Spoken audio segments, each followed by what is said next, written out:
आप सुन रहे हैं श्री रामचरितमानस का बालकांड भाग 11। दक्ष का निमंत्रण पाकर किन्नर, नाग, सिद्ध, गंधर्व और सब देवता अपनी अपनी स्त्रियों सहित चले। विष्णु, ब्रह्मा और महादेव जी को छोड़कर सभी देवता अपना अपना विमान सजाकर चले। सती जी ने देखा कि अनेकों प्रकार के सुंदर विमान आकाश में चले जा रहे हैं। देव सुंदरियां मधुर गान कर रही है, जिन्हें सुनकर मुनियों का ध्यान छूट जाता है। सती जी ने विमानों में देवताओं के जाने का कारण पूछा। तब शिव जी ने सब बातें बताई। पिता के यज्ञ की बात सुनकर सती कुछ खुश हुई और सोचने लगी, यदि महादेव जी मुझे आज्ञा दे तो इसी बहाने कुछ दिन पिता के घर जाकर रहूं, क्योंकि उनके हृदय में पति द्वारा त्यागी जाने का बड़ा भारी दुख था। पर अपना अपराध समझकर वे कुछ कहती न थी।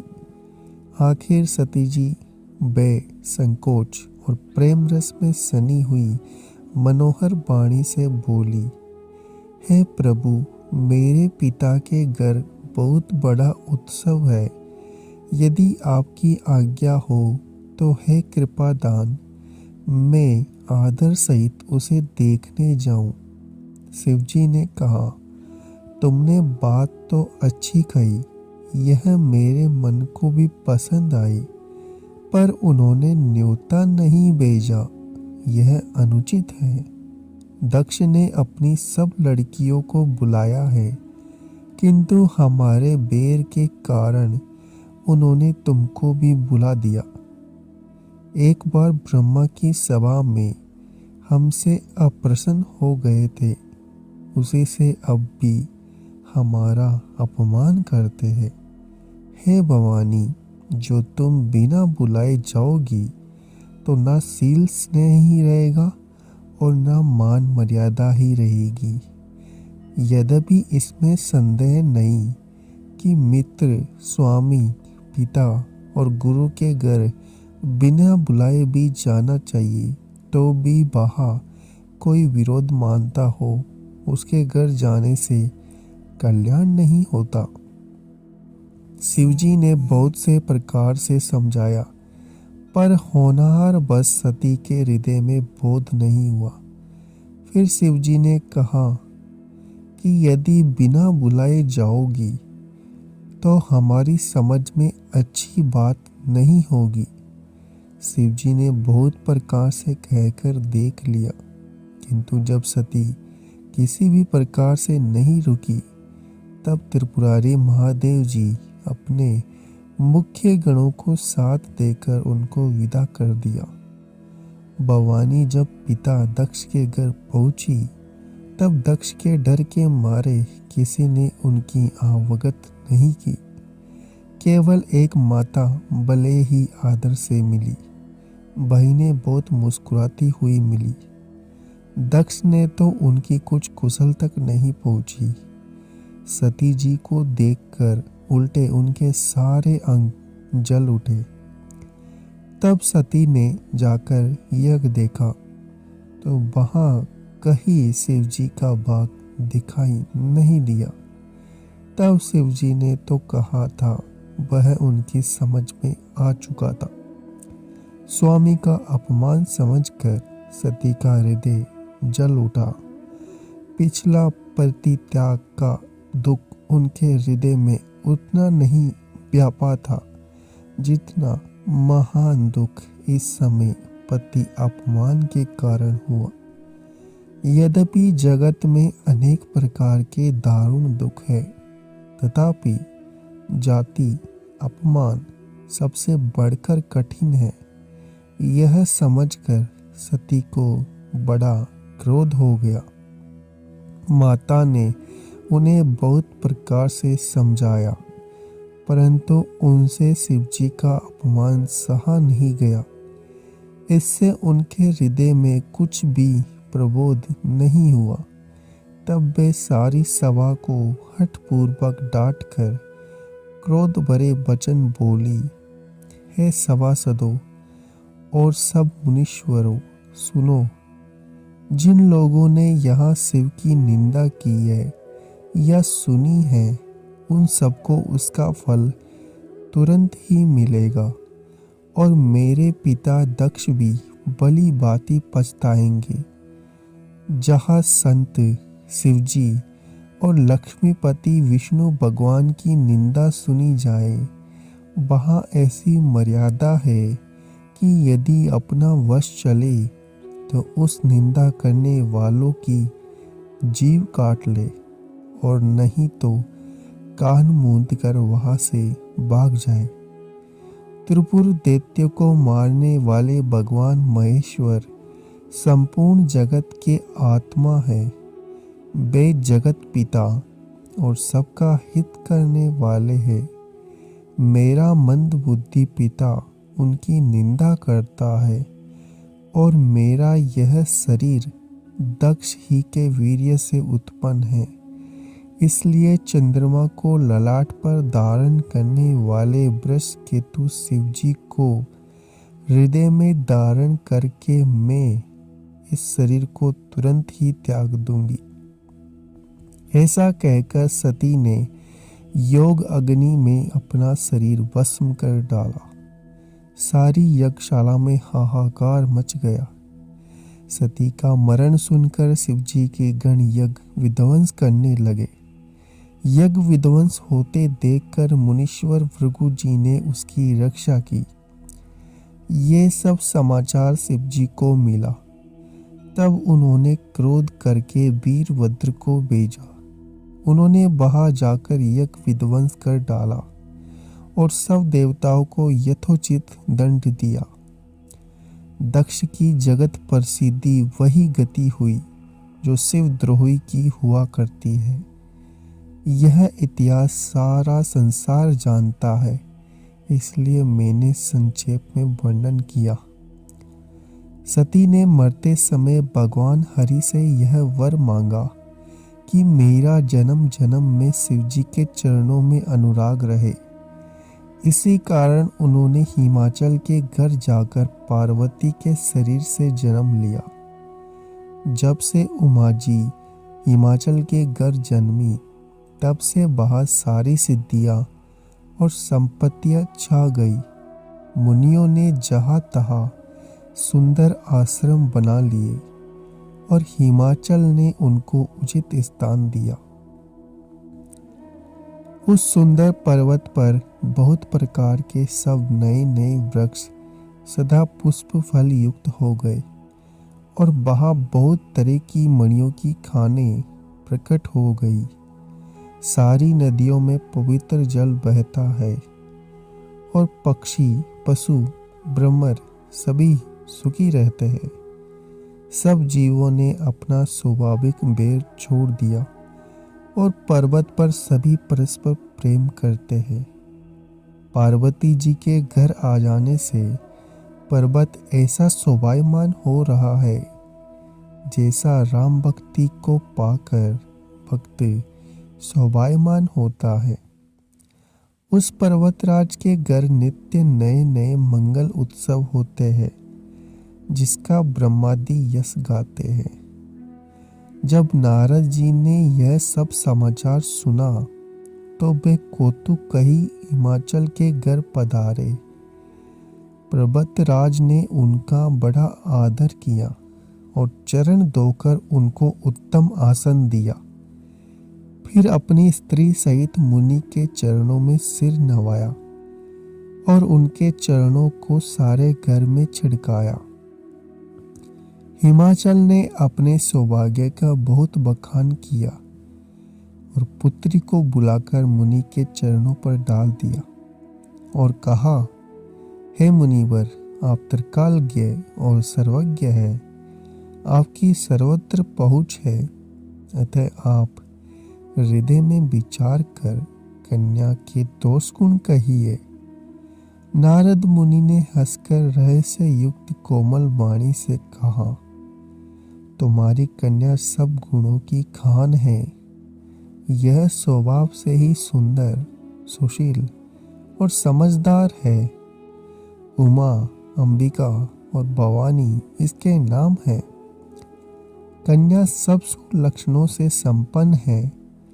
यह अपने पति को सदा प्यारी होगी। इसका सुहाग सदा अचल रहेगा और इससे उसके माता पिता यश पावेंगे। यह सारे जगत में पूज्य होगी और इसकी सेवा करने से कुछ भी दुर्लभ न होगा। संसार में स्त्रियां इसका नाम स्मरण करके पतिव्रत रूपी तलवार की धार पर चढ़ जाएगी। हे पर्वतराज, तुम्हारी कन्या सुलक्षणी है। अब उसमें जो 2-4 अवगुण हैं उन्हें भी सुन लो। गुणहीन, मानहीन, माता पिता विहीन, उदासीन और लापरवाह। योगी, जटाधारी, निष्काम हृदय, नंगा और अमंगल वेश वाला ऐसा पति इसको मिलेगा। इसके हाथ में ऐसी ही रेखा पड़ी है। नारद मुनि की वाणी सुनकर और उसको हृदय में सत्य जानकर पति पत्नी को बड़ा दुख हुआ और पार्वती जी प्रसन्न हुई। नारद जी भी इस रहस्य को नहीं जाने, क्योंकि सबकी बाहरी दशा एक सी होने पर भी भीतरी समझ अलग अलग थी। सारी सखियां पार्वती, पर्वतराज, हिमवान और मैना सभी के शरीर पुलकित थे। सभी के नेत्रों में जल भरा था। देवर्षि के वचन असत्य नहीं हो सकते। यह विचार कर पार्वती जी ने उन वचनों को हृदय में धारण कर लिया। उन्हें शिवजी के चरण कमलों में स्नेह उत्पन्न हो आया, परंतु मन में यह स्नेह हुआ कि उनका मिलना कठिन है। अवसर ठीक न जानकर उमा ने अपने प्रेम को छिपा लिया और वे सखी की गोद में जाकर बैठ गई। देवर्षि की वाणी झूठी न होगी, यह विचार कर हिमवान, मैना और सारी चतुर सखियां चिंता करने लगी। फिर हृदय में धीरज धरकर पर्वतराज ने कहा, हे नाथ, कहिए अब क्या उपाय किया जाए। मुनीश्वर ने कहा, हे हिमवान, सुनो। विधाता ने ललाट पर जो कुछ लिख दिया है उसको देवता, दानव, मनुष्य, नाग और मुनि कोई भी नहीं मिटा सकता। तो भी एक उपाय मैं बताता हूँ। यदि देवता सहायता करे तो वह सिद्ध हो सकता है। उमा को वर तो निसंदेह वैसा ही मिलेगा जैसा मैंने तुम्हारे सामने वर्णन किया है, परंतु मैंने वर के जो जो दोष बताए हैं, मेरे अनुमान से वे सभी शिवजी में हैं। यदि शिवजी के साथ विवाह हो जाए तो दोषों को भी सब लोग गुणों के समान ही कहेंगे। जैसे विष्णु भगवान शेषनाग की सैया पर सोते हैं तो भी पंडित लोग उनको कोई दोष नहीं लगाते। सूर्य और अग्निदेव अच्छे बुरे सभी रसों का वर्षण करते हैं, परंतु उनको कोई बुरा नहीं कहता। गंगा जी में शुभ और अशुभ सभी जल बहता है, पर कोई उन्हें अपवित्र नहीं कहता। सूर्य, अग्नि और गंगा जी की भांति समर्थ को कुछ दोष नहीं लगता। यदि मूर्ख मनुष्य ज्ञान के अभिमान से इस प्रकार होड़ करते हैं तो वे कल्प भर के लिए नरक में पड़ते हैं। भला कहीं जीव भी ईश्वर के समान हो सकता है? गंगा जल से भी बनाई हुई मदिरा को जानकर संत लोग कभी उसका पान नहीं करते, पर वही गंगा जी में मिल जाने पर जैसे पवित्र हो जाती है। ईश्वर और जीव भी वैसा ही वैद्य है। शिव जी सहज ही समर्थ है क्योंकि वे भगवान है। इसलिए इस विवाह में सब प्रकार से कल्याण है। परंतु महादेव जी की आराधना बड़ी कठिन है। फिर भी कलेश करने से बहुत जल्द संतुष्ट हो जाते हैं। यदि तुम्हारी कन्या तप करे तो त्रिपुरारी महादेव जी होनहार को मिटा सकते हैं। यद्यपि संसार में वर अनेक है, पर इसके लिए शिव जी को छोड़कर दूसरा वर नहीं है। शिव जी वर देने वाले, शरणागतों के दुखों का नाश करने वाले, कृपा के समुद्र और सेवकों के मन को प्रसन्न करने वाले हैं। शिव जी की आराधना किए बिना करोड़ों योग और जप करने भी वांछित फल नहीं मिलता। ऐसा कहकर भगवान का स्मरण करके नारद जी ने पार्वती जी को आशीर्वाद दिया और कहा कि हे पर्वतराज, तुम संदेह का त्याग कर दो, अब कल्याण ही होगा। यो कहकर नारद मुनि ब्रह्मलोक को चले गए। अब आगे जो चरित्र हुआ उसे सुनिए। पति को एकांत में पाकर मैना ने कहा, हे नाथ, मैंने मुनि के वचनों का अर्थ नहीं समझा। जो हमारी कन्या के अनुकूल घर, वर और कुल उत्तम हो तो विवाह कीजिए, नहीं तो लड़की चाहे कुंवारी ही रहे।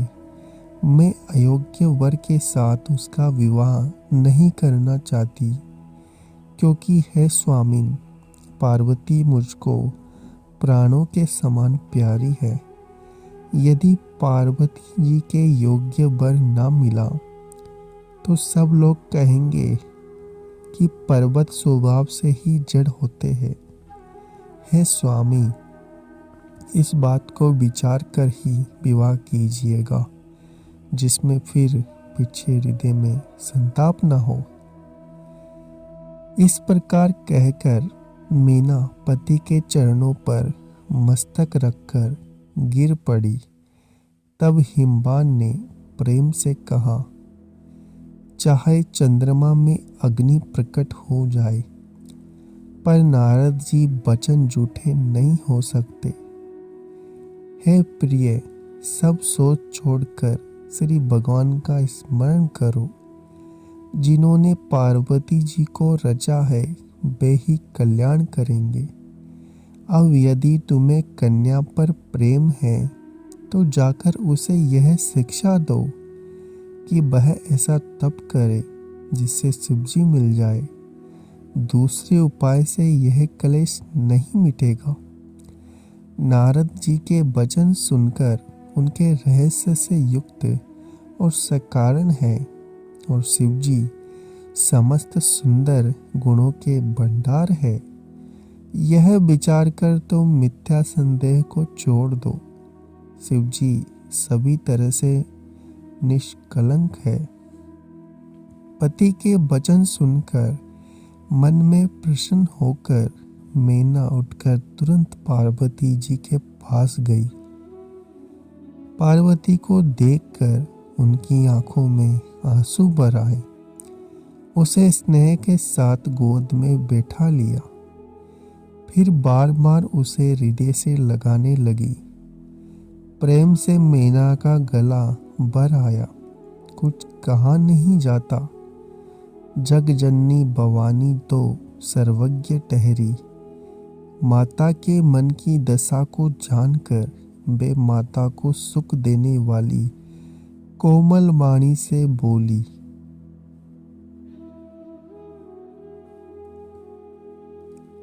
अगर आपको हमारा ये प्रयास अच्छा लग रहा है तो चैनल को सब्सक्राइब करें, वीडियो को लाइक और शेयर करना ना भूलें।